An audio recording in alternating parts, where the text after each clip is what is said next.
O filme Um Cão Andaluz foi lançado em 1928 na França, idealizado e produzido por Luis Buñuel e Salvador Dalí. Tem imagens perturbadoras para o período, não só por suas cenas esquisitas, mas por toda a narrativa que mais parece um pesadelo ou um sonho que só faz sentido como linguagem própria. É considerado o primeiro filme dignamente surrealista, com todos os preceitos filosóficos do movimento artístico. Tem sustentação nas teorias de Freud e segue uma estética chocante que rompe com a realidade ditada puramente pela lógica e pela razão. Busca nas manifestações do inconsciente uma compreensão mais ampla sobre a realidade. O movimento surge em um período em que a ciência era vista como algo que elevaria o espírito humano para o bem. Entre a Primeira e Segunda Guerras Mundiais, a lógica científica sufocava a liberdade humana. O ser humano se tornava uma máquina eficiente que não podia errar ou descobrir caminhos alternativos. A existência era objetificada pelo capital, tudo tinha que ter uma finalidade pré-estabelecida. O movimento surrealista questionava essa busca por objetividade, uma subordinação à lógica e à razão que acabava por limitar as experiências humanas. Imprimiram em suas obras registros de suas percepções mais puras, como um sonho, um ato falho, as imagens que se formam em um rabisco e por aí vai. No caso de Um Cão Andaluz, o filme foi formado de partes de sonhos de Salvador Dalí misturados com sonhos de Luis Buñuel. Existe uma linha narrativa no filme, mas essa linha não necessariamente é percorrida por uma lógica objetiva. Logo eu vou fazer um vídeo complementar sobre o que foi o movimento surrealista e vou deixar aqui na descrição. Mas por agora, vamos analisar as cenas em Um Cão Andaluz. Eu vou propor a minha interpretação com base em estudos históricos e estéticos, mas lembrando que a obra é aberta e cabe a cada um uma impressão. Não esqueça de se inscrever no canal e deixar o seu joinha, porque isso ajuda esse vídeo a ser divulgado para mais pessoas e recompensa o trabalhão que eu tenho para editar todo esse material. E tentem não ligar para minha voz rouca, porque aqui tá um frio intenso. Outra coisa, esse é um filme surrealista. Tudo é meio misturado e meio louco, então abra sua mente e se prepara para a gente analisar esse filme. A primeira cena é interpretada pelo próprio Luis Buñuel.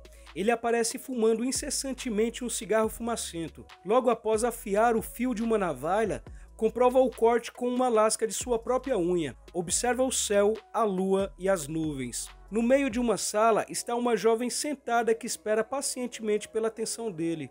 Quando chega, ele ajeita as pálpebras da moça arregalando o olho dela.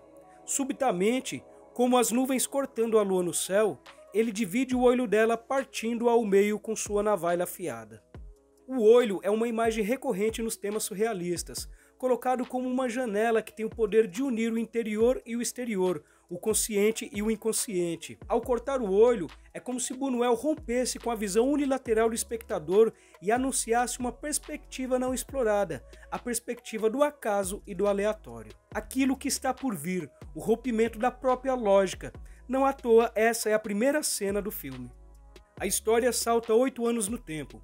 Como num sonho perturbador, aparece um rapaz numa bicicleta pedalando pela cidade vazia. Ele veste uma roupa exótica e tem uma caixa misteriosa no pescoço.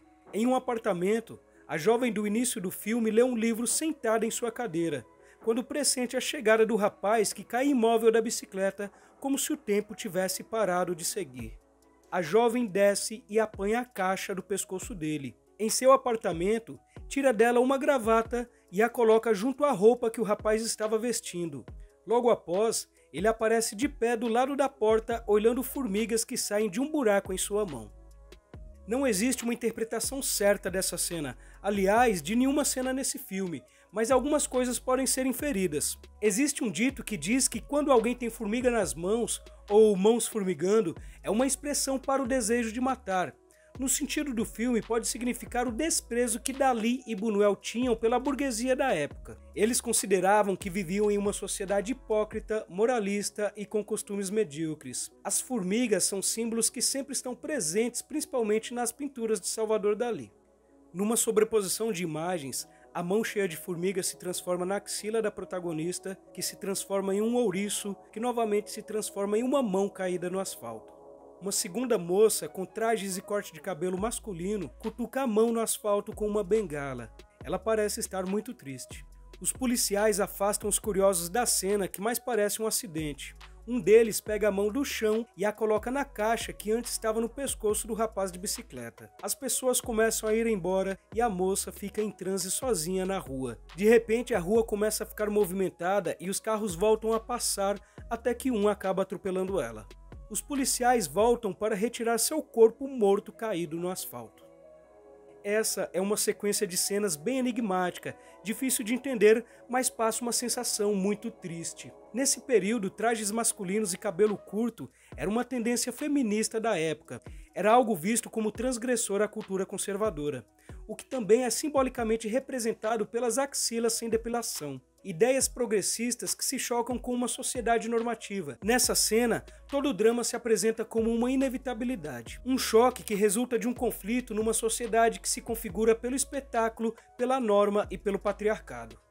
Logo após, o drama volta para os dois protagonistas no apartamento que estavam assistindo tudo pela janela. A história fica menos pesada e se torna mais cômica.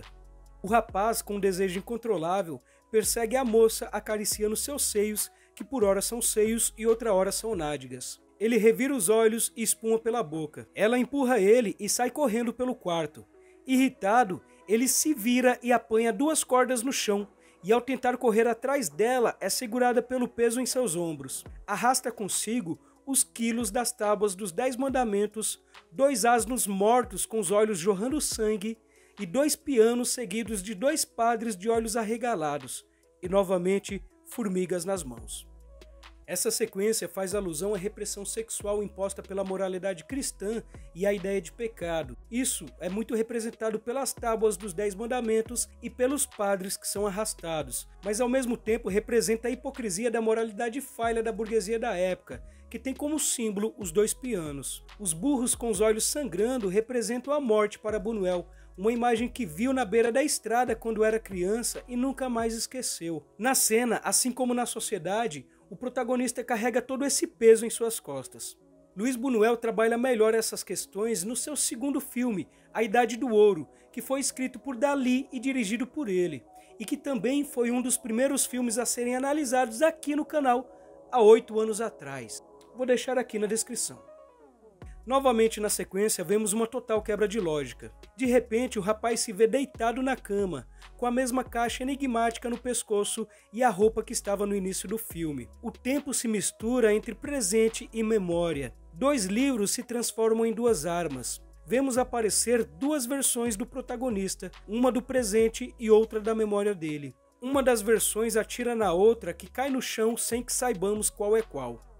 E então, ao cair depois de arranhar as costas nuas de uma moça sentada, está morto no chão de um campo em frente a um lago. Passa a ideia de conflito, morte e renovação. Se a gente pensar bem, não somos os mesmos que éramos há 10 anos atrás. Tudo está sempre se renovando. Algumas coisas acabam para outras começarem. Por exemplo, o relacionamento dos 2 protagonistas. Ele está morto e agora aparece como um fantasma ou uma lembrança na vida dela. Mas ela, ainda viva, se lança em outro relacionamento. Os 2 passeiam felizes pela praia. Era uma vez, 8 anos mais tarde, por volta das 3 da manhã, 16 anos antes, são algumas legendas que intercalam o filme. E no final, uma legenda anuncia, na primavera. E avistamos nossa jovem protagonista ao lado do seu recente namorado, ambos enterrados na areia, como quem anuncia o ciclo das relações sociais. A ideia do filme é que na verdade nada termina, certo tipo de pessimismo. O fantasma do defunto a persegue e ela se lança em um novo romance. Mas a história das relações sociais se repete independentemente da mudança dos atores. Esse vídeo é uma releitura do primeiro vídeo desse canal, uma apresentação que eu fiz para a aula de estética do curso de filosofia da Unifesp em 2014 e que aliás eu tirei 10.